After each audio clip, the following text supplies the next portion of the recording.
here inside the Circus Maximus at Caesar's Palace. Of course, we've got the match 105. This is game number 1. HuK taking on Alive on Antigua Shipyard. Of course, a Protoss versus Terran coming at you. And Alive just coming off of a nice win versus Stefano, going to be warmed up.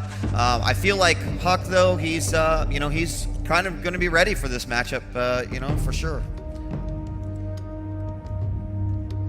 And we do have HuK. Spawning on the right-hand side here is the red Protoss. And in the bottom left here, we do have TSL Alive. Spawning as the purple Terran. And like I said, I think we are going to see some macro-focused builds. One gate expo for HuK.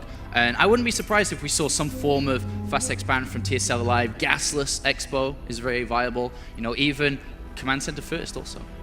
Now, I'm going to be interesting. You said that, of course, we could have 2 macro based players, and typically you're not going to see that patented Terran and aggression in a TVP matchup. So with Antigua Shipyard, talk to me a little bit, Apollo. Like, what do you think with the base configuration that's set out?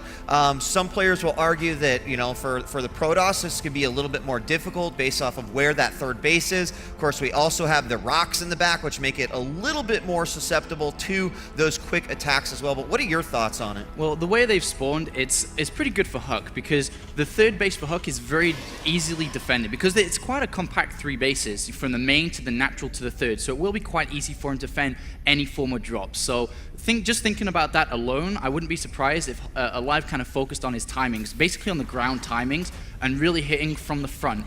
And on the other hand though, HuK equally loves timing attacks on this map, which are pretty good too. And especially because, the third base is quite easy to take, which means we may even see Alive go for an earlier third command center, which may force HuK into going for some form of timing, 7 gate or 6 gate, maybe even add in Blink there. He's also been known for doing that as well here. And I have to feel like HuK is actually quite excited to be playing a PVT here, especially after that incredible matchup versus Stefano. He even came into the back and he says, how am I supposed to beat Zerg? Of course, jokingly, but it was a crazy matchup here. I think he's certainly going to be much more comfortable in what he's got here, but Alive is no slouch of a player here, so I think we're going to have quite this the clash, as we've got HuK doing a little bit of harassment here against this SCV, but the Marine comes out. He wants to save that probe, so he will get out of there. He had the opportunity to kill the SCV, but it's not going to make that big of a difference if he did it. It's safer to go ahead and save that probe and possibly drop a pylon to use later on. It looks like we're going to have the Cybernetics core finishing up right here. And based off of what we see out of Alive, any indication on which way we might be seeing him go? Well, he's gone reactor onto the barracks, so he's going to be building double Marines every time, but he's going to be expanding. He's taken 2 off gas. He's only in 1 currently, so he's actually getting that boost of money. At the same time, that single Marine just denying the scanning information for HuK, so he has no idea what's going on. He doesn't even see the add-on actually on the barracks, so he just sees the 1 gas. And meanwhile, we have double gas here for HuK, and a sentry being made as well after this Stalker. So basically, he's got a Stalker to deny the Scout for Alive, and he can also go and take map control, center of the map, and can put a bit of pressure back onto Alive. And especially because he's only going to have Marines there, the Stalker's going to be able to be controlled very well, and we are going to see an expansion from HuK going for these sentries, really saving up those minerals. And of course, especially with HuK, and a lot of the Protoss players out there like to get this early Stalker out, even sometimes a number of them. Of course, it's not exactly what we're going to see out of HuK to start with, but that map control can be crucial as they go into the mid to later game, of course, especially based off of the positions that they are in this particular map. But we are going to have a third racks go down. There, of course, is the command center about ready to finish up as well. Still just a 1 gas over here for Alive. It looks like a Nexus will go down for HuK. And HuK is actually saving, he's not using his chrono boost, he's not building probes either. He's actually thrown his gateways down at 29.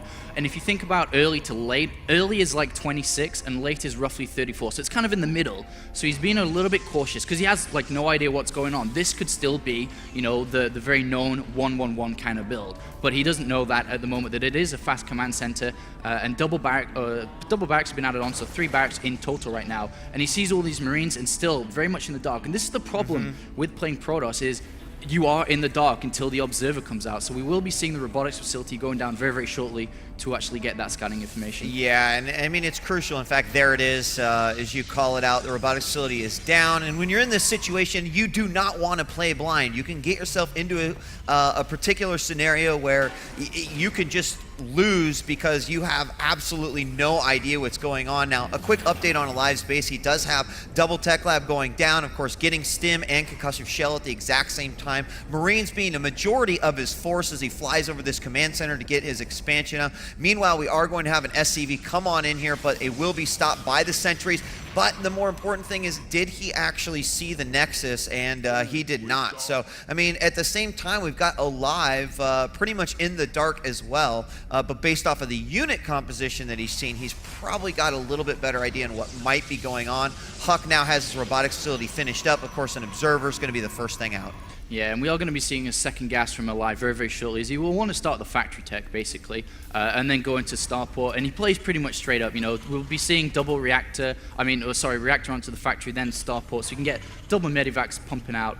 And meanwhile, with HuK, I mean, he's still very much so in the dark. He's now just seeing a Marine on the middle of the map, which will deny vision. But look at this, a little cute army from Alive is going to come out now. And HuK may not even know about this because Alive is going to move around the Xel'Naga town. It's going to not even enter the sight range of this observer. Yeah, and in fact, in this particular situation, keeping an eye on particularly HuK's vision as we go ahead and uncover it. Keep your eyes on the mini-map as you can see that Bioforce move around, completely avoiding that observer, and this works out to be some pretty good timing. Now, he is going to poke up here and see him right outside the pylon, so some purple will pop up. Immediately, we see the Stalker react and try to get back home, so no units are exchanged here. Played nicely by both players because Alive not necessarily committing to any sort of aggression, but causing a response out of HuK. In fact, he might go up here, throw down the doorbell and just see what happens. Oh, these 3 sentries are really careful, and HuK's going to be able to flank now, even trap the units in there, and this is looking pretty good for HuK, actually. It depends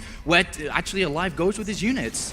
Yeah, he's going to stim, and he's going to go up to the top, but he splits off, starts taking out some probes. Here at the natural, he'll easily take out that small group of Marines, but what's going on down on the inside? Pylon did go out, it depowered a gateway and the robotics facility, but he will manage to get a couple of probe kills in here as well. We do see about 7 killed, and it's not going to be done yet. These force fields going to cause his army to slow down just a little bit going back inside, and he does clean it up, but at the cost of 9 probes. The question is look at what HuK is left over with.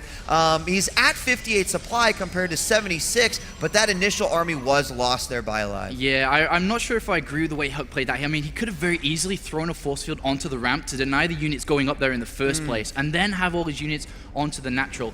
But to be honest, Alive played that absolutely perfect. I mean, he hit everything, he maximized the damage output from his army, and meanwhile not dropping the ball at all. He basically has all these units, he's got medivacs incoming soon, and he's starting his engineering bay to go into upgrades as well, and he's looking really safe, getting his 3rd command center as well. And despite HuK going for all this gateway count, it was all scouted and spotted by Alive as he went in there, and he's gonna have to, he can't really go for any formal push because it was scouted. So we are seeing him tech up now, going up to Templar Archives, trying to get in the High Templar as soon as possible right now.